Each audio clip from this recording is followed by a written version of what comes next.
সবাইকে বসন্ত পঞ্চমীর শুভেচ্ছা। আমাদের দেয়াল পত্রিকা হংসবলাকা তৃতীয় বর্ষ প্রথম সংখ্যা এখন আবরণ উন্মোচন করছে শ্রী পারিজাত চট্টোপাধ্যায়।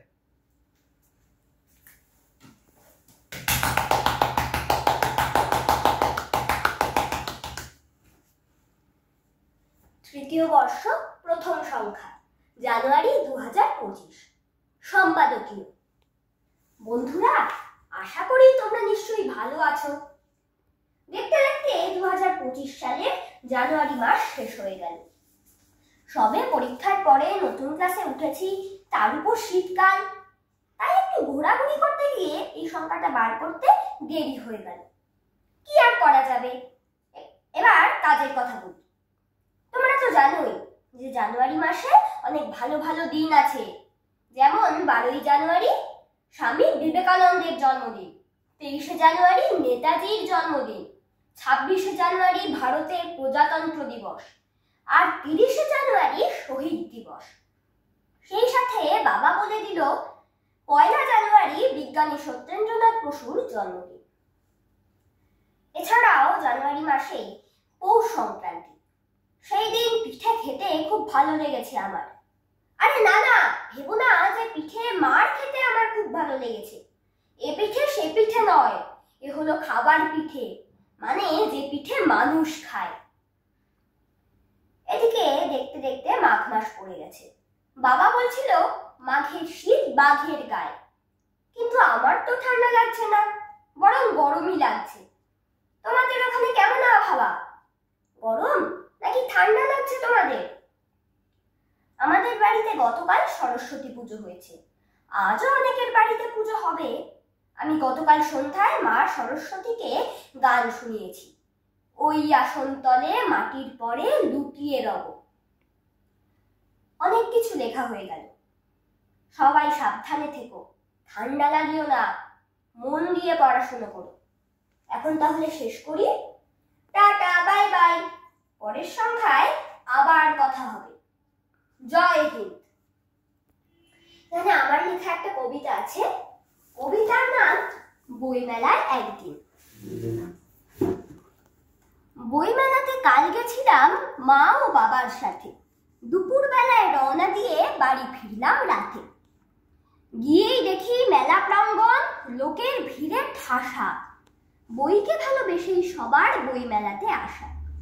মেলায় গিয়েই বাবা কিনলো টেবিল দিমিত্রের, আমি কিনলাম কবিতার বই অপূর্ব দত্তের। সঙ্গে নিলাম প্রচেত গুপ্ত, ছাদে হাঁটছে কে।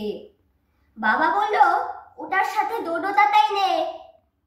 ঘন্টা চারেক ঘোরার পরে ক্লান্ত হয়ে শেষে চিকেন রোল আর কফি খেলাম ফুড কোর্টে এসে। এমনি ভাবে বই মেলাতে দারুণ মজা করে বাড়ি ফিরলাম সবাই মিলে S9-এ চড়ে। এখানে সৌভিক চট্টোপাধ্যায়ের লেখা একটা কবিতা আছে, কবিতার নাম ললনা এবং ছলনা। পুজোর ছুটিতে সবাই মিলে মামা বাড়ি গেছি কালনায়। আমি থাকতাম দোতলার ঘরে চুপ করে বসে জানলায়। বাড়ির সামনে বিশাল উঠোনে খেলতো 3টে কুকুরে, ওদেরকে নিয়ে আমি প্রতিদিন স্নান করতাম পুকুরে। গোয়ালেতে ছিল 4খানা গরু, দাঁড়ে বাঁধা ছিল চন্দনা। কেউ আসলেই পাখিটা বলতো কে রে বাড়িতে, বন্দনা। মামির অবশ্য সাদা বিড়ালটা সব্বার কোলে চড়তো, আর সেই সাথে সুযোগ পেলেই মাছ ভাজা চুরি করত। আমরা যাওয়ার পরে পরে হলো সেই বিড়ালের 2টো ছানা। মামি ডেকে বলে এ ছানা দুটোর ভালো কোনো নাম দিয়ে জানা। অনেক ভেবেও কোনো ভালো নাম পেলাম না খুঁজে, তাই পরদিন ভোরে কাঁদো কাঁদো মুখে বাবার কাছেই যাই। বাচ্চা দুটোর কি নাম রাখবো বাবা, তুমি কিছু বলো না। বাবা হেসে বলে নাম দে ওদের ললনা এবং ছলনা। এখানে আমার লেখা একটা গল্প আছে, গল্পের নাম বুতু।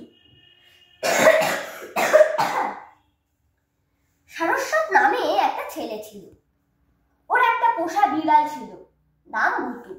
একদিন সারস্বত স্কুল থেকে ফিরে এসে খেয়ে দিয়ে একটু বিশ্রাম নিতে শুয়েছে, পাশে তার প্রিয় বুতুও শুয়েছে।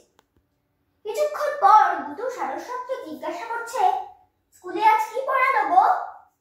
সারস্বত বলছে, শুনবি? শোন তাহলে যখন শুনতে চাইছিস। তবে বুঝতে পারবি কি? আজ প্রথম ক্লাস ছিল জিওগ্রাফির। কি পড়িয়েছে জানিস? Latitude, longitude, international, dateline, prime meridian, এইসব। বুতু বলল, এ তো সোজা জিনিস, কঠিন কোথায়? সারস্বত বলল, মানে তুই কি জানিস এগুলো?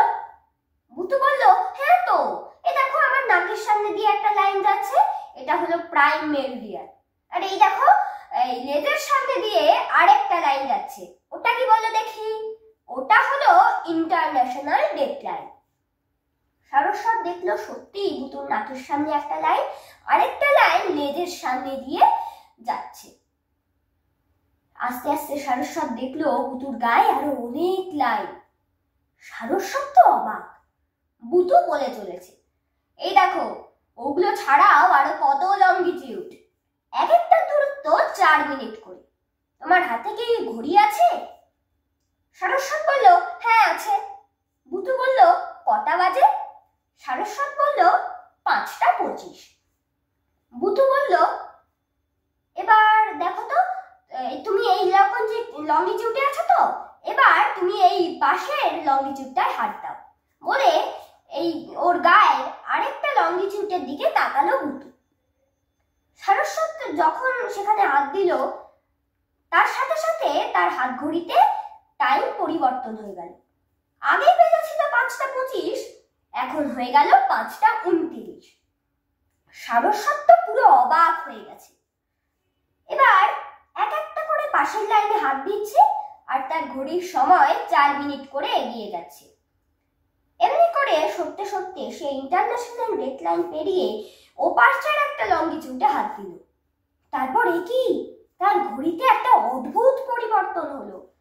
তারিখটা ছিল 12ই জানুয়ারি, তার বদলে হয়ে গেল 13ই জানুয়ারি। সারস্বত ভাবছে, তা কি করে সম্ভব? বুতু তখন সারস্বতের দিকে তাকিয়ে মুচকি মুচকি হাসছে। হঠাৎ সারস্বতের মনে পড়লো, আজ স্কুলে জিওগ্রাফি ক্লাসে আন্টি বলেছে ইন্টারন্যাশনাল ডেটলাইন পেরোলে ডেট পরিবর্তন হয়ে যায়। এ কথা মনে পড়তেই সারস্বত চেঁচাতে শুরু করলো, ও মা দেখো, আমাদের বুতুর গায়ে সব লঙ্গিটিউডগুলো পরপর সাজানো আছে, সেখানে হাত দিলে সময় এমনকি তারিখও পাল্টে যায়। ও মা তাড়াতাড়ি এসো। ওর মা ছুটে এসে তখন ওকে বলছে, কিরে ঘুমিয়ে ঘুমিয়ে স্বপ্ন দেখছিস, কথা বলছিস কেন? সারস্বত ধর্মড়িয়ে উঠে বলল, আমাদের বুতুর গায়ে না সব লঙ্গিটিউডগুলো আছে, আমি অন্য লঙ্গিটিউডে হাত দিলে এই ঘড়ির সময় 4 মিনিট করে পাল্টে যাচ্ছে। ওর মা হাসতে হাসতে বলল, আচ্ছা আচ্ছা বেশ, আর ঘুমিয়ে ঘুমিয়ে স্বপ্ন দেখতে হবে না, ওরটা কি এখন? এই কতক্ষণ শুয়ে আসিস বলতো? শুয়েছিলিস 5:30টায়, আর এখন কটা বাজে? 7:30। একেবারে কুম্ভকর্ণের মতো ঘুমোচ্ছিস, চল এবার পড়তে বসবি। ঘড়ির দিকে তাকিয়ে দেখলো তারিখটা কিন্তু 12ই জানুয়ারি আছে, 13 হয়নি। আর বুতু অকাতরে ঘুমোচ্ছে, ওর গায়ে সেই ডাক্তার সব উঠা। সারস্বত অবাক হয়ে বলল, তার মানে পুরোটাই স্বপ্ন ছিল? যা। মা বলল, হ্যাঁ স্বপ্ন ছিল, যা এবার মুখ ধুয়ে পড়তে বস।